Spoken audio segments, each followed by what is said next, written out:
रहे हैं श्रीमद् भगवत गीता के श्लोकों में जो ज्ञान है और भारतीय क्रिकेट के सफल खिलाड़ियों की। जी हाँ, देखने में ये दोनों विषय अलग हैं, पर क्या आप जानते हैं कि गीता के ज्ञान में सफलता का रहस्य छुपा हुआ है।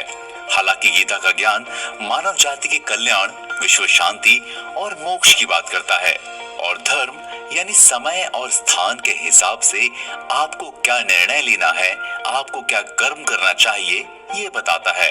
यानी सही कर्म का रास्ता बताता है और बताता है कि कैसे परमपिता परमेश्वर की प्राप्ति की जाए।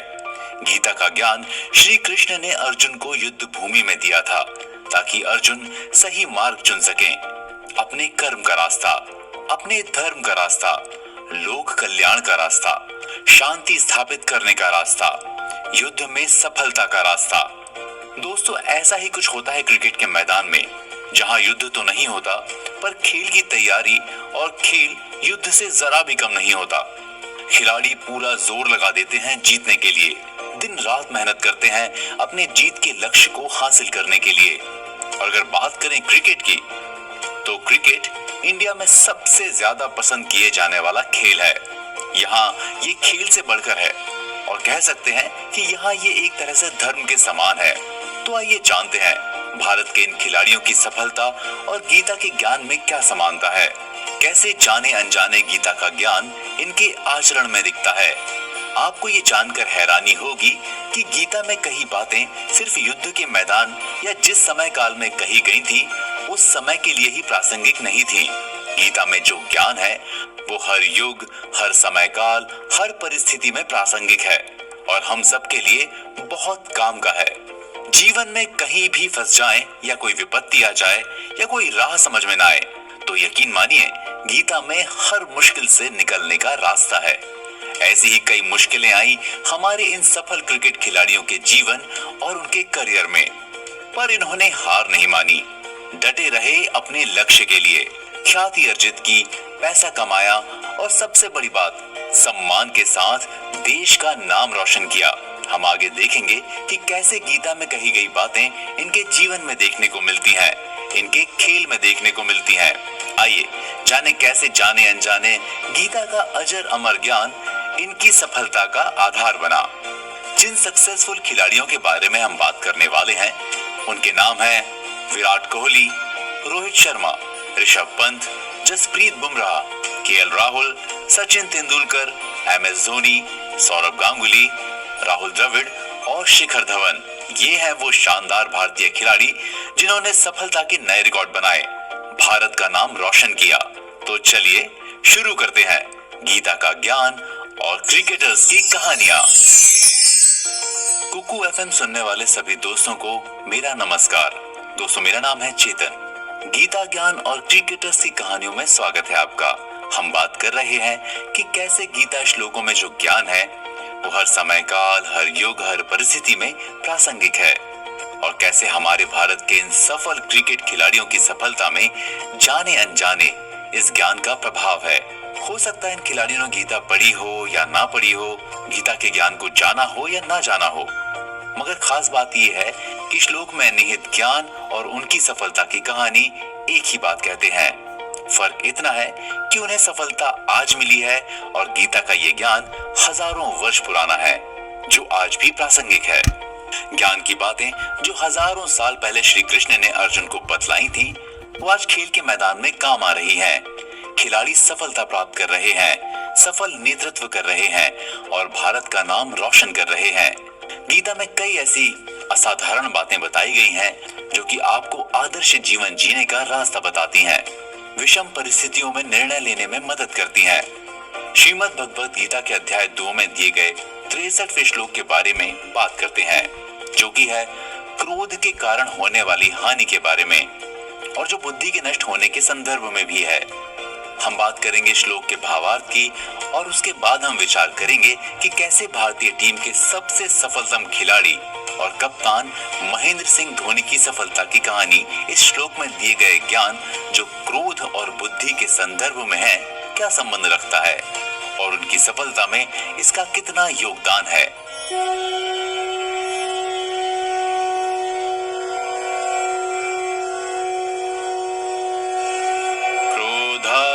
भवति सम्मोह सम्मोहात् स्मृति विभ्रम स्मृति भ्रंशाद् बुद्धिनाशो बुद्धिनाशत प्रणश्यति। क्रोध से पूर्ण मोह उत्पन्न होता है और मोह से स्मरण शक्ति का विभ्रम हो जाता है। जब स्मरण शक्ति भ्रमित हो जाती है तो बुद्धि नष्ट हो जाती है और बुद्धि नष्ट होने पर मनुष्य भवकूप में पुनः गिर जाता है। इसका भावार्थ इस प्रकार है, क्रोध का परिणाम ये होता है कि मनुष्य जहां जो वस्तु या गुण नहीं है वहां उसे देखने लग जाता है, जिसे मोह का नाम दिया गया है। मोह का अर्थ है अविवेक। मोह ही स्मृति का नाश का कारण है। क्रोध के आवेश में मनुष्य सभी संबंध भूलकर चाहे जैसा व्यवहार कर सकता है। श्री शंकराचार्य ने बताया है, क्रोधावेश में मनुष्य अपने पूज्य गुरु एवं माता पिता के ऋण को भूलकर उनका भी तिरस्कार करता है। इस प्रकार असत विचारों से प्रारंभ होकर आसक्ति, इच्छा, क्रोध, मोह और स्मृति के नाश तक जब मनुष्य का पतन हुआ तो अगली सीढ़ी है बुद्धि का नाश। बुद्धि में विवेक का सामर्थ्य है, जिससे हम अच्छे बुरे, धर्म अधर्म का निर्णय कर सकते हैं। निषिद्ध कर्मों को करते समय बुद्धि हमें उसे परावृत करने का भी प्रयत्न करती है। यदि ये बुद्धि ही नष्ट हो जाए तो मनुष्य का मनुष्यत्व ही नष्ट हुआ समझना चाहिए। बुद्धि नाश के बाद तो पशु से भी हीन व्यवहार करता है और फिर जीवन में श्रेष्ठ और उच्च ध्येय को नहीं समझ सकता और ना ही प्राप्त कर सकता है। पर अगर बात करें भारतीय टीम के सबसे सफल कप्तान महेंद्र सिंह धोनी यानी माही यानी कैप्टन कूल की, तो विश्वास कीजिए गीता के इस श्लोक का ज्ञान सटीक है और महेंद्र सिंह धोनी के संदर्भ में तो इस पर जरा भी शक नहीं किया जा सकता है। कैप्टन कूल महेंद्र सिंह धोनी ने छोटे शहर से निकलकर क्रिकेट की बड़ी बड़ी बुलंदियों को छूने के लिए एक बहुत ही संघर्षपूर्ण सफर तय किया। महेंद्र सिंह धोनी ने जिसे भी छुआ वो सोना बन गया। ये धोनी ही थे जिन्होंने अनहोनी को होनी कर दिया। हालांकि उनका शुरुआती सफर उतना आसान नहीं था। आइए पहले आपको थोड़ा महेंद्र सिंह धोनी की शुरुआत के बारे में बताते हैं। महेंद्र सिंह धोनी का जन्म 7 जुलाई 1981 को हुआ था। उनका पैतृक गांव अल्मोड़ा उत्तराखंड में है। उनके पिता पान सिंह उत्तराखंड से रांची चले गए और मैकॉन में जूनियर प्रबंधक के पद पर काम करने लगे। धोनी की एक बड़ी बहन और एक भाई हैं, जयंती गुप्ता और नरेंद्र सिंह धोनी। धोनी ने 1995-1998 के दौरान कमांडो क्रिकेट क्लब में प्रभावशाली विकेट कीपिंग कौशल दिखाया। 1997-98 सत्र के लिए Vinoo Mankad trophy under 16 championship के लिए चुना गया, जहां उनका प्रदर्शन सराहनीय रहा। 2001-2003 के दौरान धोनी पश्चिम बंगाल में दक्षिण पूर्वी रेलवे के तहत खड़गपुर रेलवे स्टेशन पर एक टीटीई यानी यात्रा टिकट परीक्षक थे। 1999-2000 सीजन के लिए उन्हें 18 साल की उम्र में बिहार की सीनियर रणजी टीम में चुना गया। 2002-2003 के दौरान रणजी ट्रॉफी और देवधर ट्रॉफी के लिए झारखंड टीम में खेलते हुए धोनी निचले क्रम के योगदान अपनी धुरंधर बल्लेबाजी की शैली से अलग पहचान बनाई। 2004-2005 में भारतीय क्रिकेट टीम ने बांग्लादेश का दौरा किया।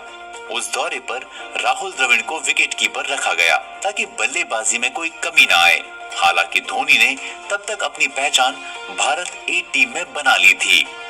इसी कारण उन्हें 2004-2005 में बांग्लादेश दौरे के लिए वनडे टीम में चुन लिया गया। धोनी की एक दिवसीय करियर की शुरुआत कुछ खास नहीं रही और अपने पहले ही मैच में बिना खाता खोले वो रन आउट हो गए थे। बांग्लादेश के खिलाफ उनका प्रदर्शन अच्छा न होने के बावजूद भी वे पाकिस्तान के खिलाफ वनडे टीम में चुन लिए गए। उस श्रृंखला के दूसरे मैच में, जो धोनी का 5वां वनडे मैच था और वो मैच विशाखापट्टनम में खेला गया था, धोनी ने 123 गेंदों पर शानदार 148 रनों की पारी खेली। 148 रन बनाकर धोनी ने विकेट कीपर होते हुए एक मैच में सर्वाधिक रन बनाए और उसके बाद करियर में काफी उतार चढ़ाव आए। पर धोनी नहीं रुके और उन्होंने सफलता के नए नए शिखर छुए, जिनमें क्रिकेट के तीनों फॉर्मेट के वर्ल्ड कप जीतना प्रमुख है। उसके बाद उनकी तारीफ में कुछ भी कहना मानो सूरज को रोशनी दिखाने समान है। और अगर हम यहाँ धोनी के रिकॉर्ड्स की बात करने लगे तो शायद हमें समय कम पड़ जाएगा। तो आइए विचार करते हैं कि कैसे गीता के अध्याय 2 में दिए गए श्लोक 63 का ज्ञान महेंद्र सिंह धोनी की सफलता की कहानी एक दूसरे से जुड़े हैं।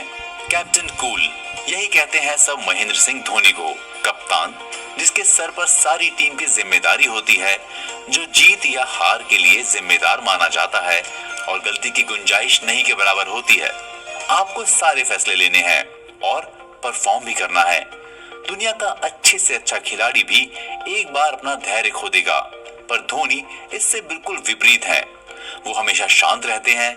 उनके पास हर सिचुएशन के लिए एक योजना होती है। वो उन कप्तानों में से हैं जिन्होंने कप्तानी में अच्छा प्रदर्शन करते हुए अपने खेल पर उसका दबाव या असर नहीं पड़ने दिया। जानकार तो यहाँ तक कहते हैं कि धोनी इतने शांत हैं कि सामने वाली टीम परेशान हो जाती है। उनमें बिजली सी तेजी है और डीआरएस जैसे फैसले धोनी बहुत अच्छे से लेते हैं और लोग डीआरएस से ज्यादा धोनी के फैसले पर यकीन करते हैं। वो ऐसा कैसे कर पाते हैं? धोनी अपने चित्त को शांत रखना जानते हैं। वो खेल एंजॉय करते हैं और सफलता असफलता को खेल का बाय प्रोडक्ट मानते हैं। गीता का श्लोक भी यही ज्ञान देता है कि क्रोध से पूर्ण मोह उत्पन्न होता है और मोह से स्मरण शक्ति का विभ्रम हो जाता है।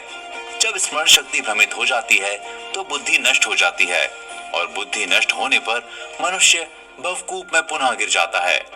धोनी याद रखते हैं, योजना बनाते हैं, खेल के हर पहलू को जानते हैं, हर सिचुएशन के लिए शांत दिमाग से तैयारी करते हैं। वो अकेले के दम पर मैच जिताने की कुवत रखते हैं, जो सामने वाली टीम को परेशानी में डालने के लिए काफी है। तो देखा आपने गीता के श्लोक का ज्ञान और कैप्टन कूल धोनी की सफलता की कहानी कैसे आपस में जुड़ी है। शांत रहें, गुस्से को त्याग दें और स्थिर चित्त से योजना पर काम करें। आइए एक बार फिर से वो श्लोक सुनते हैं। क्रोधात् भवति सम्मोहः, सम्मोहात् स्मृति विभ्रम, स्मृति भ्रंशात् बुद्धिनाशो, बुद्धिनाशत प्रणश्यति। क्रोध से पूर्ण मोह उत्पन्न होता है और मोह से स्मरण शक्ति का विभ्रम हो जाता है। जब स्मरण शक्ति भ्रमित हो जाती है तो बुद्धि नष्ट हो जाती है और बुद्धि नष्ट होने पर मनुष्य भवकूप में पुनः गिर जाता है।